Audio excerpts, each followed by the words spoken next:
Hi there. In this video, we're going to be looking at some of the history and culture of the ancient Near East. Some of the things we'll be looking at, this is the wider cultural background of the Bible. We're going to be looking at something of the importance of culture in the study of the Bible. We'll look at some of the empires that ruled over Israel through its history. We'll be looking at some basic chronology, and we'll also look at a brief examination of some of the cultures of the ancient Near East.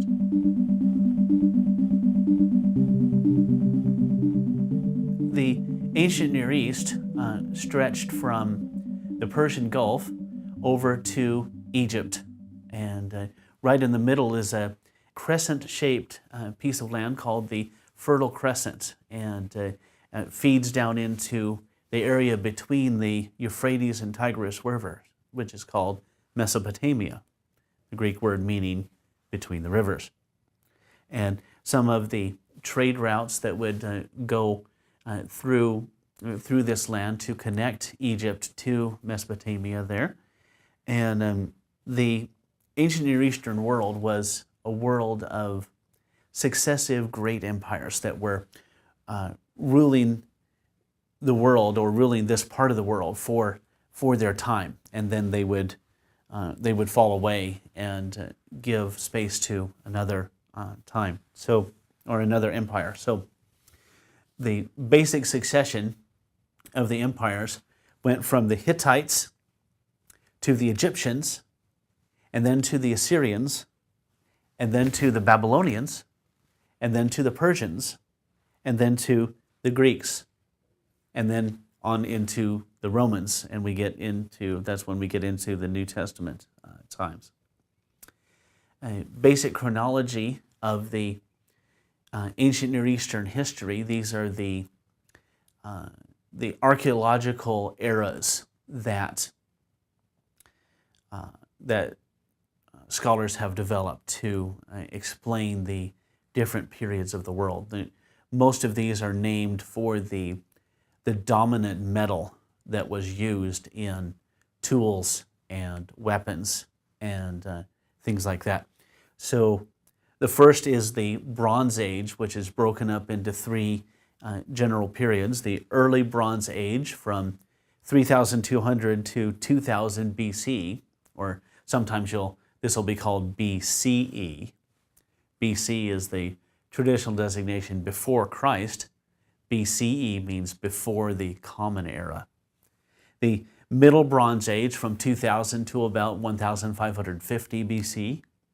The Late Bronze Age from 1550 to about 1200 BC. And the Iron Age, iron was discovered right around this time, runs from 1200 to 330 BC. And from that point, we start talking about the ages or the eras of the world in terms of the dominant culture. So we have the Hellenistic period. This is the legacy of the great conqueror, Alexander the Great, from 330 to 63 BC, at which time the leadership of the world was given over to the Romans. From 63 BC to 324 AD, or 324 CE, Common Era.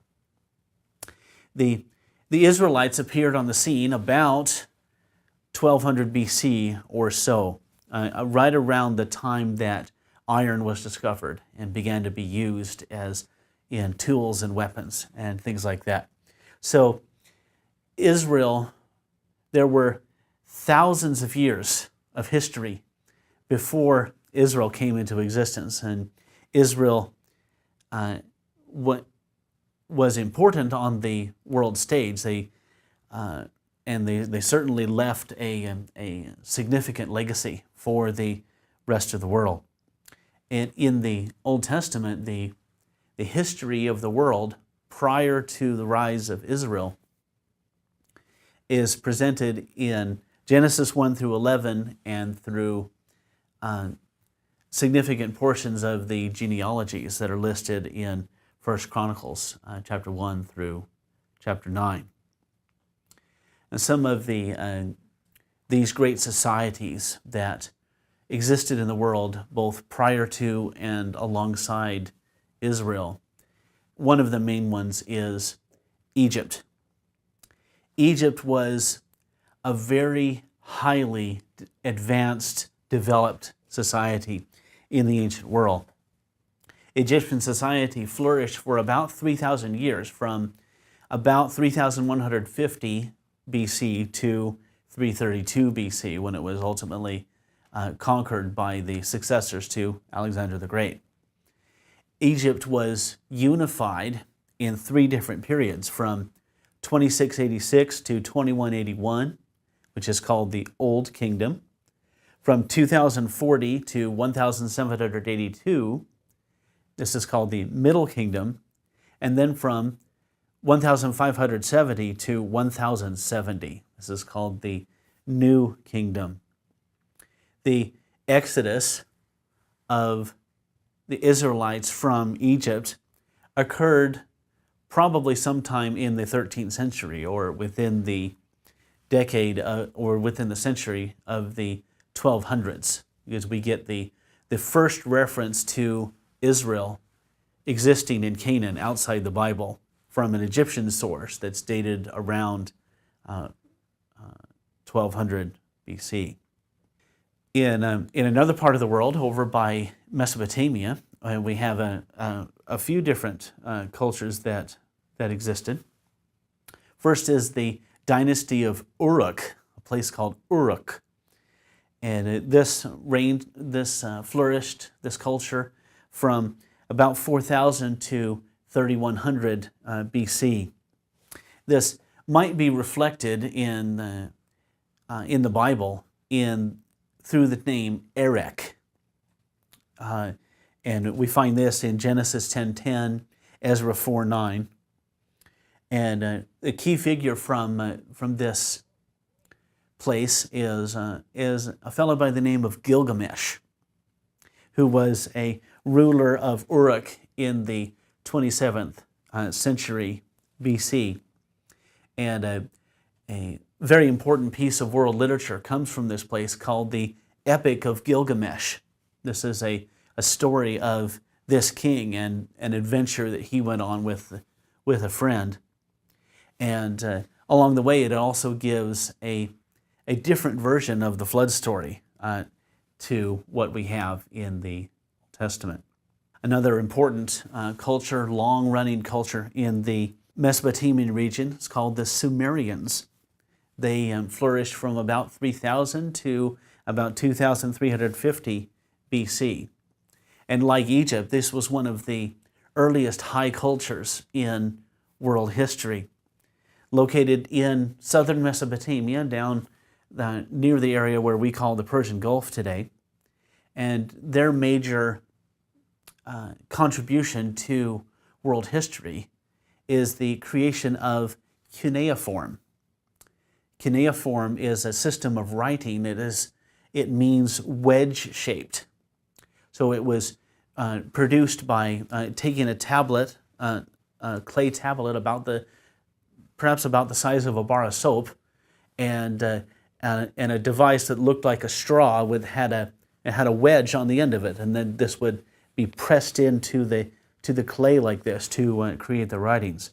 And here's an example of what some of the cuneiform letters might have looked like. This was a very difficult system of writing to learn, and had thousands of symbols, much like Chinese today. It required some 20 years of study in order to become a scribe. And scribes in the ancient Near East were very, very important people. These were the PhDs of the ancient world, although in today's world, the PhDs are probably not as important as the scribes were in the ancient world. And a document that comes from Sumer is the Sumerian king list. This lists a genealogy of kings in various places and their dynasties. And it's similar to the long lifespans we have in the early chapters of the book of Genesis. But the Sumerian king list has much, much, much longer periods of time. And if it's difficult for Methuselah, the oldest living man according to the Bible, at 969 years, it would even be harder for a king named Alulim. According to the Sumerian king list, he reigned in the city of Eridu for, get this, 28,800 years. Wow, I can't imagine that. And then we go on to after the Sumerian culture kind of went into decline, there arose the Akkadian culture, which flourished from about 2350 to 2000 BC. And a key figure here is a king by the name of Sargon I. Sargon is called the Great, Sargon the Great.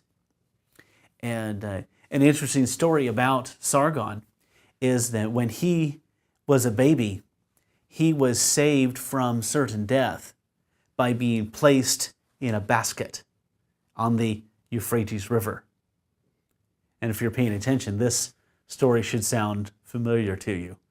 One of the motifs or literary ideas from the ancient world is that someone who is destined to be a significant or very important leader often had very strange things happen to him, and sometimes saved from certain death, like Sargon and like Moses. Another culture is called the Third Dynasty of Ur. This has a bit of an overlap with the end of the Akkadian period. This is possible that this is Ur. This Ur is in the background of the journey of Father Abraham, who came from Mesopotamia and ultimately settled in the land of Canaan.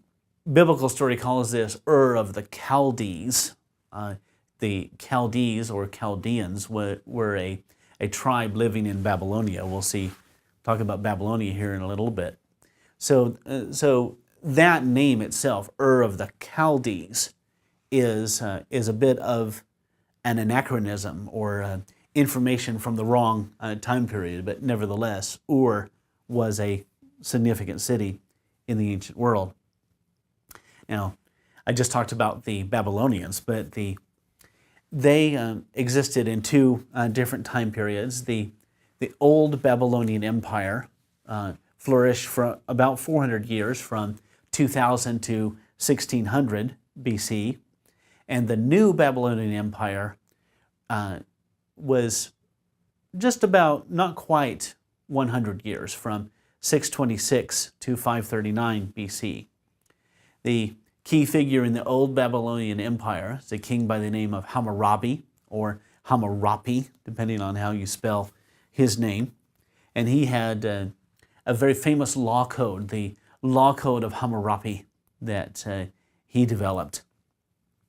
A key figure in the new Babylonian Empire is a rather famous king called Nebuchadnezzar.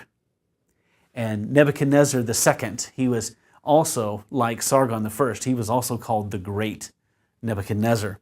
And he was the king who was responsible for the exile of Judah from Judah to Babylon. And the prophet Jeremiah even makes a significant statement that this enemy king was God's servant to punish the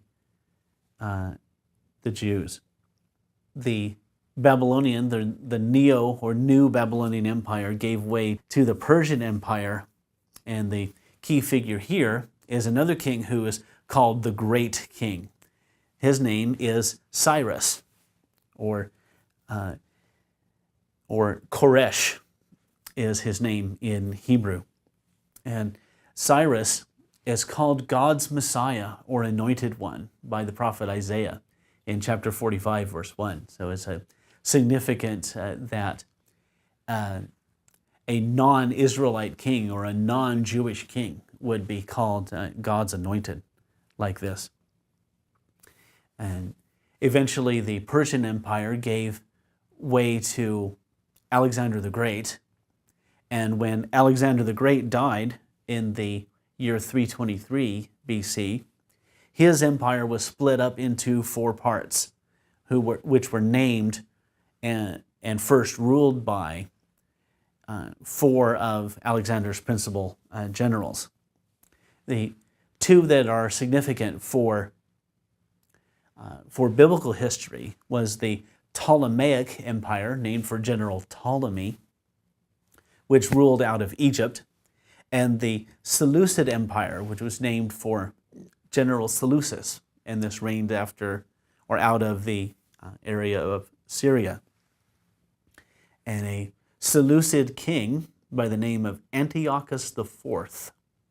It's a fun name, Antiochus IV. He unleashed a severe persecution in the land of Judah, or as he would call it, Yehud, and forbidding the worship of the true God and installing statues of Zeus even in the very temple in Jerusalem. And eventually this was resisted by a group of priests known as the Maccabees. And this was a bit of independent time before the Romans came to town. The Maccabees ruled Judea as an independent nation.